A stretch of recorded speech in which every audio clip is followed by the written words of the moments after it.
Bueno, hola de nuevo. Ahora vamos a ver lo correspondiente a antivirales. Para recordar un poco, los virus son seres subcelulares de composición sencilla, que lo más importante es que no se reproducen ni se replican, por lo que necesitan de una maquinaria celular de la célula hospedadora, para realizar esto. Por ende, son parásitos intracelulares obligados. Se pueden clasificar de varias maneras, según la simetría, ¿sí? Si son helicoidales, poliédricos, según si tienen envoltura viral o están desnudos, según el genoma, que quizás es lo más importante, si son ARN o ADN, y según el tropismo, que básicamente habla del tejido o de los tejidos a los que van a infectar. El ciclo es muy parecido a lo que ya vieron en la clase de HIV, o sea, tiene que haber una unión entre la membrana celular y la membrana del virus, o bueno, componentes de su membrana, si es que están desnudos, o sea, si no tienen envoltura. Eso va a producir la penetración, se decapsidan, se libera el material genético, y obviamente va a replicar utilizando la maquinaria de la célula. Se van a generar nuevos componentes virales que se van a ensamblar y van a liberar y abandonar la célula para seguir infectando a otras. ¿Qué mecanismos de acción pueden tener los fármacos antivirales? Pueden impedir este acoplamiento del virus a la membrana celular y por ende impedir directamente la entrada del virus. Pueden impedir una vez que entraron que se capsiden y que liberen su material genético. Lo más frecuente, y es por eso que tiene una flechita ahí, es que la mayoría de los antivirales impidan o inhiban la síntesis de ADN. Y también lo que puede suceder, que ya en las últimas etapas se bloquee todo lo que es el ensamblaje, y la liberación viral. ¿Qué agentes antivirales vamos a ver? Por un lado, los análogos de nucleótidos son muy parecidos a los análogos nucleosídicos de la transcriptasa inversa. En este caso vamos a tener al aciclovir, al valaciclovir, al vanganciclovir y el ganciclovir, que son antiherpes virus, o sea, tienen acción contra los virus herpes. Y también como análogo de nucleótido a la ribavirina. Vamos a tener análogos de pirofosfatos, como el foscarnet, aminas tricíclicas, como mantadina y rimantadina, y análogos del ácido siálico, como celtamivir y zanamivir. Estos cuatro últimos son utilizados en lo que es más que nada el tratamiento en los virus que causan estados gripales. Vamos a comenzar hablando del aciclovir, que lejos es el antiviral más importante que deben conocer. El aciclovir es un análogo de guanosina, ¿sí? Que también es un profármaco que ejerce su efecto antiviral luego de trifosforilarse, ¿sí? Debe convertirse en trifosfato de aciclovir. Representa el prototipo de agentes antivirales que son activados por timidinquinasas virales, y vamos a ver ahora qué es la importancia de esto. Y lo que tiene es una cadena lateral acíclica, ¿sí? En lugar de la cíclica que mantienen los nucleósidos naturales, lo que le da el nombre de aciclovir. Bien, ¿qué es la importancia de que el aciclovir sea activado por timidinquinasas celulares? Hay algo muy importante en donde debemos pararnos acá, que es que el aciclovir, al igual que, por ejemplo, la acidobudina o el AZT, son análogos de nucleósidos, solo que uno actúa como antirretroviral y otro como antiviral. Ustedes saben que los análogos de nucleósidos son profármacos que tienen que trifosforilarse para ejercer su acción. Esa trifosforilación puede estar dada por enzimas virales o por enzimas de la célula hospedadora, ¿sí? Si están dadas por enzimas virales, como es el caso del aciclovir, esto le confiere al fármaco mayor seguridad y menor toxicidad, ¿sí? Cuando el aciclovir ingresa a las células, va a ingresar solo a las células infectadas, ¿sí? Entonces estas timidinquinasas virales van a producir la monofosfatación del aciclovir. Luego la doble, ¿sí?, fosforilación y la triple fosforilación sí van a estar causadas por quinasas de la célula hospedadora. Pero recuerden que van a ser solo de células infectadas, porque la primera fosforilación está dada por una timidinquinasa viral. Y timidinquinasa virales solo se van a encontrar en células que fueron infectadas por el virus, no en células sanas, ¿sí? Eso hace que tengan una cierta selectividad de acción estos antivirales y que sean mucho más seguros, ¿sí? Inhibe competitivamente, porque recuerden que al ser análogo de nucleócidos, la inhibición que ejerce es del tipo competitiva, y además de forma muy selectiva, ya que la afinidad es 200 veces mayor por la timidinquinasa viral que por la timidinquinasa celular. Luego de ser trifosforilado, el aciclovir es incorporado a la cadena de L-viral en crecimiento, donde actúa como finalizador temprano de la cadena. ¿Por qué? Porque carece del extremo, ¿sí?, de este grupo hidroxilo en la posición tris', que por lo tanto impide a esta cadena viral que siga creciendo. ¿Contra quién actúa el aciclovir? O sea, ¿qué espectro tiene? Es especialmente activo frente a virus de herpes simplex, ya sea del tipo 1 como también del tipo 2, y también frente al virus varicela zoster. ¿Sí? Acá tenemos algunos, de hecho, ejemplos de el herpes labial, el virus varicela zoster, tanto en su representación, digamos, más común, como también, ustedes saben que está la oftalmológica. El aciclovir puede llegar a producir, o puede haber mecanismos de resistencia hacia el aciclovir. ¿Cómo es esta resistencia? Puede ser por mutaciones en la timidinquinasa, ¿sí?, que genere una cepa deficiente, que no sea capaz de metabolizar a este aciclovir, y por ende, si no se trifosforila, no va a ejercer su mecanismo de acción. O puede ser que se genere una mutación en donde la timidinquinasa viral directamente no reconozca el aciclovir, y volvemos a lo mismo, si no lo reconoce, no lo trifosforila, el aciclovir no puede ejercer su mecanismo de acción. Lo importante, más allá de cuál sea el mecanismo de resistencia involucrado, es que van a presentar resistencia cruzada el valaciclovir, el vanganciclovir y el ganciclovir. ¿Por qué? Porque estos también son análogos de nucleócidos que necesitan trifosforilarse para ejercer su mecanismo de acción. ¿Cómo es la farmacocinética del aciclovir? El aciclovir puede administrarse de manera oral, de manera intravenosa y de manera tópica, ¿sí? O sea, en las famosas cremas ungüentos, que no sirven para nada, eso ya se los voy aclarando, más que efecto placebo, no han demostrado ningún beneficio de esas cremas con aciclovir. Si se administra por vía oral, tiene una absorción muy baja, la mayoría de los antivirales tienen absorciones muy, muy bajitas.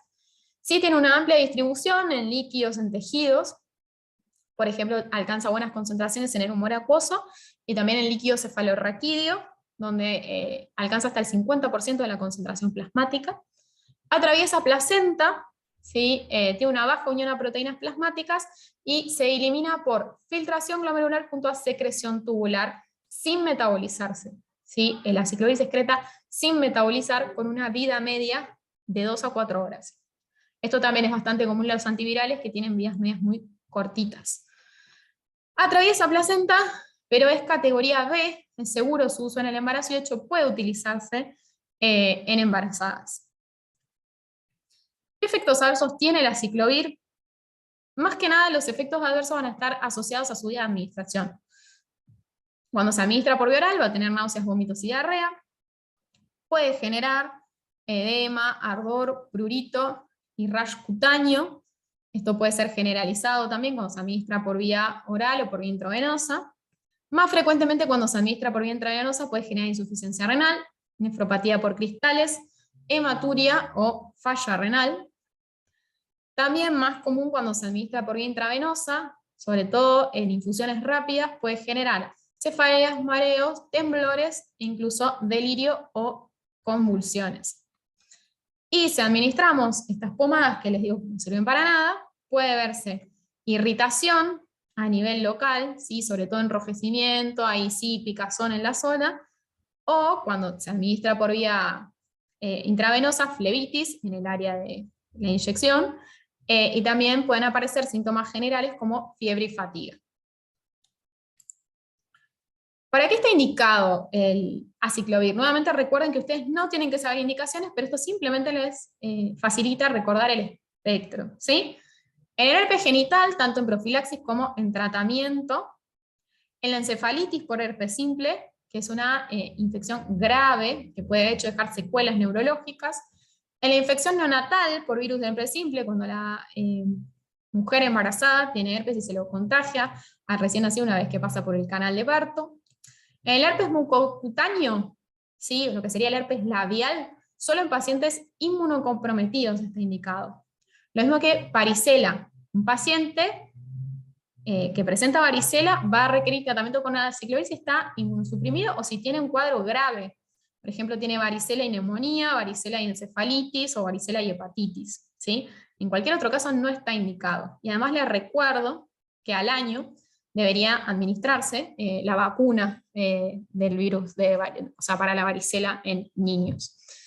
Y el herpes zóster también en inmunocomprometidos o en formas graves, por ejemplo, el herpes zóster oftalmológico, o sea, ocular, se considera una forma grave. Profilaxis de herpes simple y de herpes zóster solo en pacientes inmunocomprometidos. ¿Sí? ¿Qué quiero decir con todo esto? Que va a ser muy raro que usen el aciclovir en un paciente inmunocompetente que presenta varicela o presenta un virus varicela zóster sin afectación de su inmunidad, sin ninguna manifestación grave, ¿sí? Y lo que les decía, por ejemplo, de las pomadas, que muchos se los ponen, no solo como tratamiento, sino también muchas veces cuando ya sienten que les está por salir el herpes a nivel labial, no sirven para nada. De hecho, en ensayos clínicos demostraron ser menos eficaces que el placebo. La única manera en la que ustedes podrían generar una supresión para que deje de aparecer, o sea, para evitar la recurrencia del herpes labial, es con dosis plenas de aciclovir de 800 miligramos y administrado hasta por 4 meses, ¿sí? O sea que imagínense si con un tratamiento por vía oral necesitamos esa dosificación y por ese periodo de tiempo, si una pomadita les va a hacer algo. Así que lamento a los que eran usuarios de estas pomadas, pero no sirven para nada, ¿sí? Y sí, lo que se puede utilizar es, por ejemplo, en una paciente embarazada que tuvo contacto con algún paciente que tiene varicela para evitar que justamente pueda contagiar al feto, ¿sí? Ahí sí se puede utilizar el aciclovir, que de hecho vieron que es categoría B y es seguro en embarazadas. El valaciclovir es básicamente lo mismo que el aciclovir. Es una prodroga, es un éster de aciclovir que se metaboliza aciclovir por la valaciclovir hidroxilasa. Pero ¿qué es lo bueno de dar la prodroga?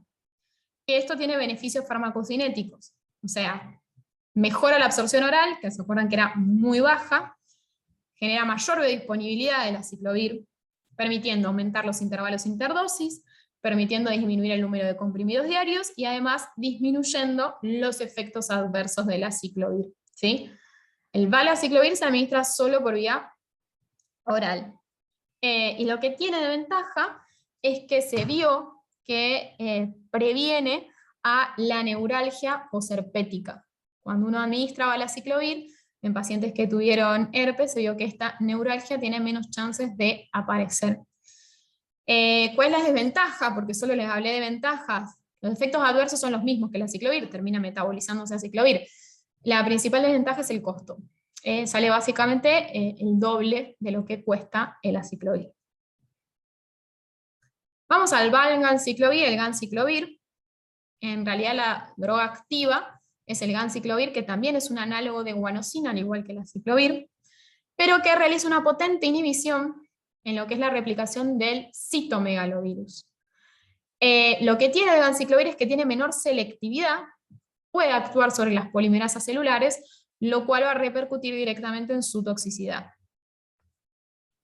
¿Qué es lo que hace? O sea, lo mismo, inhibe la síntesis de ADN, solo que el ganciclovir no provoca la terminación de la cadena viral en crecimiento, ya que carece de este extremo hidroxilo en la posición 3'. O sea, lo que impide es la elongación, pero no finaliza abruptamente la cadena como sí lo hace el aciclovir. Es poco selectivo, por esto de que puede interactuar con las timidinquinasas celulares, o sea que va a ser más tóxico que el aciclovir, y es el fármaco de elección en las profilaxis y también en el tratamiento de las infecciones por citomegalovirus. ¿Cómo puede administrarse él? O sea, valganciclovir es el profármaco que se metaboliza a ganciclovir, lo que, como siempre, esto permite aumentar la biodisponibilidad. O sea que el ganciclovir es solo de administración oral, y el ganciclovir también puede ser de administración intravenosa o intracurar, porque recuerden que el citomegalovirus causa coriorretinitis. O sea que hay implantes intraoculares de ganciclovir. La distribución que tiene también es amplia, alcanza buenas concentraciones en el líquido cefalorraquídeo. Una unión a proteínas canciluna también se elimina sin metabolizar por una conjunción de filtración glomerular y secreción tubular, y este sí es categoría C en el embarazo porque es menos selectivo, más tóxico que el aciclovir. Que sea menos selectivo, más tóxico, va a repercutir directamente en esto, en la afectación de la médula ósea que tienen los antivirales. Por ende, el ganciclovir puede generar mielosupresión, en especial neutropenia, pero también anemia o trombocitopenia. Como efectos adversos, además puede generar ansiedad, confusión, insomnio, psicosis y convulsiones. Puede generar, cuando se administra por vía oral, náuseas, vómitos, diarrea o incluso aumento de las transaminasas, insuficiencia renal y hematuria, y cuando se administra intraocular puede generar disminución de la agudeza visual, uveitis o incluso también edema macular. ¿En qué pacientes va a estar indicado el ganciclovir? En pacientes que tienen retinitis activa por citomegalovirus y que presentan SIDA, en pacientes que tienen colitis, esofagitis y neumonitis, y que están inmunocomprometidos. Además va a disminuir el riesgo de infección en pacientes que, o sea, el riesgo de infección por citomegalovirus en pacientes que reciban trasplantes, y el riesgo de sarcoma de Kaposi en pacientes con SIDA. Vamos a hablar ahora del foscarnet. El foscarnet tiene un mecanismo de acción muy novedoso, ya que es un análogo de pirofosfato, impide también la síntesis del ADN viral y tiene un espectro que incluye a virus herpes simple, a virus varicela zoster, a citomegalovirus, a también el virus de la hepatitis B, al virus de Epstein-Barr y al virus del HIV. ¿Por qué les digo que tiene un mecanismo de acción novedoso? El foscarnet se va a unir al punto de unión del pirofosfato que está presente en la polimerasa viral, ¿sí? Se une y genera un bloqueo reversible, o sea, compite con el pirofosfato. Por ende, si aumenta el pirofosfato, puede ser desplazado el foscarnet. Pero ¿qué es lo que hace para evitar esto? Además de unirse reversiblemente en este sitio, el foscarnet bloquea la separación de los pirofosfatos de los desoxinucleótidos trifosfatados, y de esta manera disminuye la disponibilidad de pirofosfatos, ¿sí? Disminuye esta disponibilidad y genera bloqueo reversible en la zona de unión. O sea que tiene una inhibición directa, no necesita trifosforilarse, ¿sí? No es un profármaco, sino que es un fármaco activo. Y con este mecanismo de acción novedoso, que no necesita de timidinquinasas para ser fosforilado, es que es útil en casos de resistencia a ciclovir, o también, como vimos, a ganciclovir, valganciclovir y valaciclovir. La administración del foscarnet es solo endovenosa. También tiene una amplia distribución, puede encontrarse en humor vítreo, en líquido cefalorraquídeo, de hecho los niveles son 70% de los hallados en plasma. La droga se va a depositar y de hecho se va a liberar muy lentamente del hueso. Tiene una baja unión a proteínas plasmáticas, una eliminación renal nuevamente sin metabolizar, filtración glomerular y secreción tubular activa, y es categoría C también en el embarazo. ¿Qué efectos adversos va a presentar el foscarnet? Más que nada O sea, como estos fármacos se excretan sin metabolizar a nivel renal, insuficiencia renal, disuria, poliuria y proteinuria, como es poco selectivo, o sea, por este mecanismo de acción novedoso que tiene, puede impactar en meduladosis y generar anemia, neutropenia y plaquetopenia. Puede generar hipocalcemia, hipocalemia, hipomagnesemia. De hecho, muchas veces tenemos que dar potasio antes de administrar el foscarnet intravenoso. Puede generar cefaleas, mareo, parestesias, convulsiones, temblor, ansiedad y agitación. Náuseas, vómitos y diarrea, a pesar de administrarse por vía endovenosa. Tromboflebitis y dolor en el sitio de aplicación. Y también pirexia y escalofríos como efectos adversos generales. ¿En qué pacientes va a estar indicado el foscarnet? Obviamente en pacientes internados, porque recuerden que la vía de administración es endovenosa.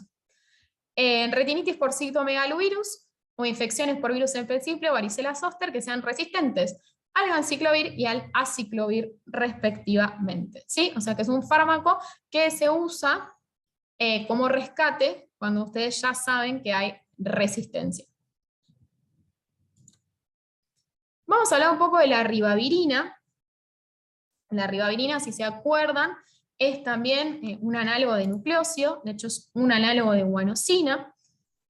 Tiene un amplio espectro antiviral, actúa tanto sobre virus ADN como también ARN, pero su principal uso hoy en día y no tanto, o sea, para lo único que quedó, es para el virus de la hepatitis C, donde se utiliza siempre en una combinación con interferón alfa pegilado, donde la duración mínima de ese tratamiento de ribavirina e interferón es de 6 meses. El mecanismo de acción de la ribavirina varía según el virus involucrado, ¿sí? Es un fármaco que, como es análogo nucleosídico, va a requerir la fosforilación intracelular. Y esta fosforilación va a estar dada por enzimas celulares, por nuestras timidinquinasas, lo que genera que la ribavirina sea un fármaco de extrema toxicidad, ¿sí? A diferencia de lo que pasaba con el aciclovir, que era fosforilada por timidinquinasas virales, la ribavirina es por timidinquinasas celulares que le confieren una extrema toxicidad. ¿Cuál es el mecanismo de acción antiviral propuesto para el virus para el virus de la hepatitis C, que es el que le dije, para lo que se puede seguir usando hoy en día la ribavirina? Se sabe que no causa una potente inhibición sobre la ARN polimerasa, ya que no hay disminución importante de la carga viral. Sí se sabe que favorece la inmunidad, favoreciendo la respuesta a TH1 con aumento de hecho de interferón y de interleuquina 2, y que actuaría como un mutágeno del virus de la hepatitis C al incorporarse dentro de estos nuevos genomas que están siendo sintetizados y dando lugar a mutaciones que originan errores catastróficos en la replicación y por ende mutaciones suicidas. Farmacocinéticamente, en realidad la ribavirina puede ser administrada por vía oral, por vía inhalatoria y por vía intravenosa. Para lo que es el tratamiento de la hepatitis C, se usa solo por vía oral, ¿sí? Puede venir intravenosa, inhalatoria, se usaba para lo que era el virus sincicial respiratoria. Ahora, por suerte, tenemos otros antivirales para el virus sincicial que no son tan tóxicos como la ribavirina. La absorción de la ribavirina aumenta con comidas ricas en grasas. De hecho, aumenta en un 70%, que es bastante para un antiviral. No son proteínas, sí tiene un metabolismo hepático y se elimina tanto por orina como también en heces. Tiene una vida media muy prolongada por ser un antiviral, de hecho de 30 a 40 horas, y además tiene una fase de eliminación terminal de 300 horas porque tiene una eliminación muy lenta desde los eritrocitos, donde entra a través de un transportador específico. Esto hace que el principal efecto adverso más frecuente y también más grave de la ribavirina sea la afectación a nivel de lo que es los glóbulos rojos, ¿sí? Anemia hemolítica, de hecho también puede generar neutropenia y supresión de la médula ósea. Esto muchas veces son criterios de suspensión hasta que no mejoren los valores del tratamiento con ribavirina. Además pueden generar náuseas, vómitos, diarrea, hepatitis y pancreatitis. La puede generar pancreatitis si ustedes la están dando con comidas ricas en grasas para que mejore la absorción. Puede generar cefalea, Alteraciones de la memoria y de la atención, que es algo que refieren mucho los pacientes que consumen ribavirina. Alteraciones del estado de ánimo, incluso depresión y ideas suicidas, ¿sí? Sobre todo cuando se administraba por vía inhalatoria, podía generar disnea, tos. Después también puede generar por vía oral exantemas, erupciones, puede generar vértigos, tinnitus y deterioro visual, más raramente. Y lo importante es que ustedes tienen que saber que la ribavirina es uno de los pocos fármacos de categoría X. O sea, ¿qué significa? Que se comprobó que es teratogénica en humanos. Por ende, está más que contraindicada en pacientes embarazadas. ¿Sí? Una paciente embarazada nunca puede estar expuesta a la ribavirina. De hecho, tiene que utilizar doble método de barrera, como les dije, durante todo el tratamiento y 6 meses posteriores a haber finalizado el tratamiento con la ribavirina. ¿Por qué 6 meses? Porque es un fármaco teratogénico que tenía una fase de eliminación muy lenta de los eritrocitos, lo que hace que el cuerpo tarde en depurarla. ¿Sí? O sea que incluso 6 meses después de que terminó el tratamiento, esta paciente no debería quedar embarazada. Vamos a ir a las drogas ahora que se usan, como les dije, para el virus de la gripe. Primero tenemos a la amantadina y la rimantadina, que son aminas tricíclicas que actúan solo sobre el virus de la influenza del tipo A. Tienen un mecanismo de acción, o sea, lo que van a hacer la amantadina y la rimantadina es impedir la decapsidación del virus una vez que ya ingresó al citoplasma de la célula, ¿sí? ¿Por qué? O sea, el virus cuando se decapsida libera el material genético, pero para hacer esto tiene que acidificarse, o sea, se produce la incorporación del virus por endocitosis y esto se tiene que acidificar para liberar los componentes virales. Lo que hacen la amantadina y la rimantadina es actuar directamente ocluyendo, ¿sí?, físicamente el canal iónico por donde pasan o deberían pasar los hidrogeniones para poder acidificar y liberar el material genético, ¿sí? Obstruyen, como les digo, mecánicamente, o sea, hacen como de tapón y obstruyen este canal para que el material genético no se pueda liberar. La rimantadina es 4 a 10 veces más potente, más activa que la amantadina. La amantadina la van a volver a ver porque se utiliza en la enfermedad de Parkinson. Se absorben bien por vía oral, la amantadina no se metaboliza, la rimantadina sí, y ambas se excretan por vía renal. ¿Para qué se usan? Para profilaxis y tratamiento de la influencia de tipo A. Y la amantadina, como les dije, para la enfermedad de Parkinson, que ya van a ver, ¿sí? Pero la verdad es que casi ni se usan, y de hecho, obviamente, no reemplazan a la vacunación anual de la gripe. ¿Qué efectos adversos pueden tener? A nivel gastrointestinal, anorexia, náuseas y vómitos. Puede generar también más gravemente ansiedad, nubilación, insomnio o incluso alucinaciones y convulsiones. Pueden presentar efectos antimuscarínicos como senostomía, o sea, sequedad, constipación y aforesis, y también hipotensión ortoestática y arritmias. Vamos al Zanamivir, a los Celtamivir, ¿sí? Este Celtamivir que se puso de moda, o en realidad la gente lo conoció durante lo que fue la pandemia, con lo que fue la gripe porcina, ¿sí? Ambas lo que hacen, o sea, son moléculas miméticas del ácido siálico, son potentes inhibidores de la neuraminidasa, sialidasa, pero del virus de la influencia A y B, y muy selectivamente, ya que no afecta la actividad de otras sialidasas presentes en los humanos, en los mamíferos. ¿Qué es lo que pasa? Si ustedes impiden la acción de la neuraminidasa, se genera agregación y se impide la liberación del virus, ¿sí? Porque los virus, si se acuerdan, una vez que se generan otra vez las copias virales, tienen que ensamblarse y brotar. Y una vez que hay brotación, hay liberación. Para que se liberen, es necesario que acá actúe una neuraminidasa, ¿sí?, sialidasa, que pueda cortar esta unión y liberar el virus. lo que hacen esto es impedir la acción de la neuraminidasa, por ende los virus quedan agregados a la membrana celular y no pueden continuar infectando a otras células. O sea, va a haber replicación viral, va a haber obviamente infección, pero lo que se va a hacer con estos antivirales es contener o evitar la propagación.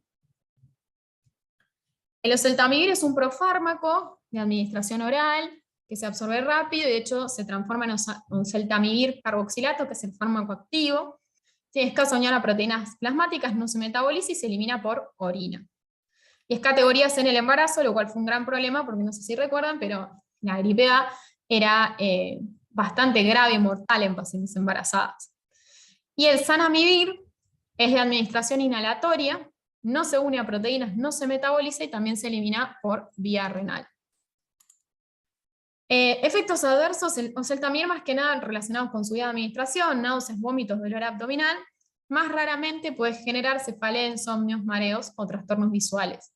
Y el zanamivir, afecta también a través de su vía de administración solo local, puede producir broncoespasmo en pacientes con asma o EPOC. ¿Para qué se usan el oseltamivir y el zanamivir? Para profilaxis y tratamientos de la influencia de tipo A y tipo B. Pero lo importante es que estos fármacos tienen una ventana terapéutica, o sea, deben ser administrados dentro de las 24, 48 horas de la aparición de los síntomas. Después no tiene sentido, pierden eficacia. Y como les dije, nunca deben considerarse un sustituto de la vacunación anual, ¿sí? La vacunación anual protege contra los virus de la influenza. Vamos a hablar un poquito de la infección del virus de la hepatitis B. El tratamiento del virus de la hepatitis B no suprime la replicación del virus, o sea, no lo erradica, y lo más importante es saber que no deberíamos llegar a un tratamiento porque existe la vacuna para la hepatitis B. ¿Qué fármacos podemos utilizar igual en caso de que el paciente no se haya vacunado o igual tenga la infección por el virus de la hepatitis B? Interferón alfa pegilado, el famoso tenofovir, ¿sí? Que vimos dentro de los análogos no nucleócidos, digo que es un antirretroviral, y el entecavir, que también es un análogo nucleócido, de hecho es un análogo de la guanosina. Y vamos a hablar, por último, para cerrar, de la infección por la hepatitis C. Yo les dije que la ribavirina se utilizaba para esta infección, de hecho les expliqué hasta cómo es el mecanismo de acción antiviral para el virus de la hepatitis C. Se usaba, como les dije, con interferón alfa pegilado por 6 meses. Vimos que la ribavirina es una droga de extrema toxicidad, ¿sí? Produce manifestaciones a nivel hematológico, puede causar pancreatitis, puede causar depresión, intentos de suicidio, alteraciones en la memoria, es categoría X, teratogénica, o sea, la verdad que no eran muy felices, por llamarlo de alguna manera, los tratamientos de los pacientes con hepatitis C y ribavirina.